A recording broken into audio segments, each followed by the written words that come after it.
Israel पर Hamas के हमले के बाद से ये जंग ऐसे मोड़ पर पहुंच गई है जहां इसकी जद में कई और देश भी जल रहे हैं। इजरायल हमेशा से ही जंग को जीतकर खत्म करने की बात करता रहा है, लेकिन ये इतना भी आसान नहीं है, क्योंकि जैसे जैसे जंग आगे बढ़ रही है इजरायली बलों की चुनौतियां भी बढ़ रही हैं। इजरायली सेना को हमास के लड़ाकों के साथ साथ उसके प्रतिरोधी गुटों का भी सामना करना पड़ रहा है, जिससे उन्हें नुकसान काफी हुआ है।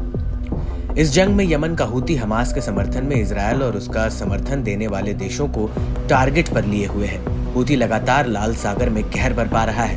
वो इजरायल, अमेरिका, ब्रिटेन के मालवाहक जहाजों पर ताबड़तोड़ हमले कर रहा है। हूती ने लाल सागर में ऐसा तूफान मचाया है कि इंटरनेशनल शिपिंग रूट काफी हद तक प्रभावित हो गया है। हूती लगातार मालवाहक जहाजों और युद्धपोतों पर रॉकेट, मिसाइल और घातक ड्रोन से हमले कर रहा है।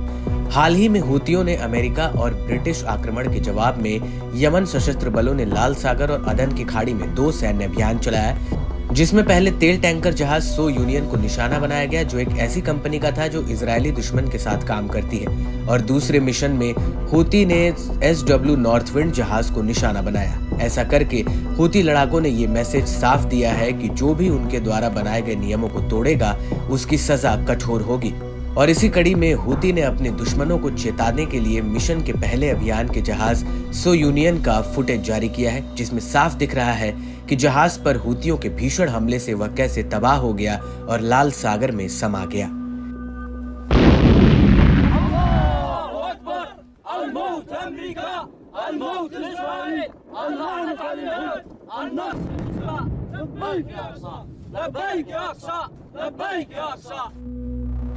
इस खूंखार वीडियो के जरिए हूतियों ने एक बात साफ कर दिया है कि वे किसी भी तरह से दुश्मन देश के जहाजों को नहीं बख्शेंगे।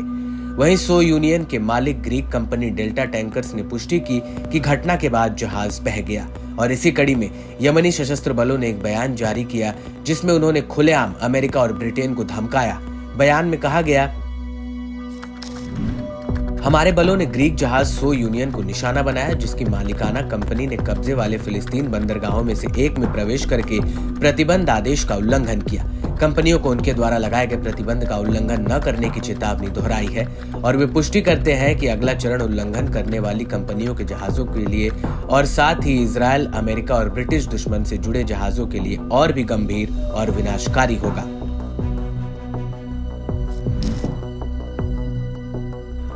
हूतियों ने कहा है कि ऐसा तब तक जारी रहेगा जब तक गाजा में इजरायली बलों की घेराबंदी नहीं रुक जाती। इसके साथ ही उन्होंने दूसरे देशों के जहाजों के लिए भी चेतावनी जारी की है। यमन की हूती फोर्स ने बताया कि वे लाल सागर, अदन की खाड़ी और हिंद महासागर से गुजरने वाले सभी जहाजों को सलाह देते हैं कि वे संदेह के घेरे में आने से बचने के लिए डेटा में हेरफेर ना करें और अपनी पहचान को बिल्कुल ना छुपाएं। इसके साथ ही उन कंपनियों को धन्यवाद भी किया जो उनके नियमों का पालन कर रहे हैं। यमनी सशस्त्र बल उन कंपनियों को धन्यवाद देते हैं जिन्होंने प्रतिबंध के फैसले का पालन किया है और कब्जे वाले फिलिस्तीन के बंदरगाहों पर जाने से परहेज किया है। वे आश्वासन देते हैं कि ये जहाज यमनी सशस्त्र बलों के परिचालन दायरे में सुरक्षित रूप से गुजर सकते हैं। बता दें कि यमनी बलों ने अपने देश के खिलाफ अमेरिका और ब्रिटेन द्वारा किए गए घातक हमलों के जवाब में अमेरिकी और ब्रिटिश जहाजों के खिलाफ कई ऑपरेशन किए हैं और इनके मालवाहक जहाजों पर भीषण हमला भी किया है। गाजा पर इजरायल के नरसंहार युद्ध की शुरुआत के बाद से यमनी बलों ने युद्ध प्रभावित गाजा वासियों के समर्थन में कई अभियान चलाए हैं, जिनमें कब्जे वाले फिलिस्तीनी क्षेत्रों में लक्ष्यों पर हमले करने के अलावा कब्जे वाले क्षेत्रों में बंदरगाहों की ओर से जाने वाले इजरायली जहाजों को भी निशाना बनाया गया है।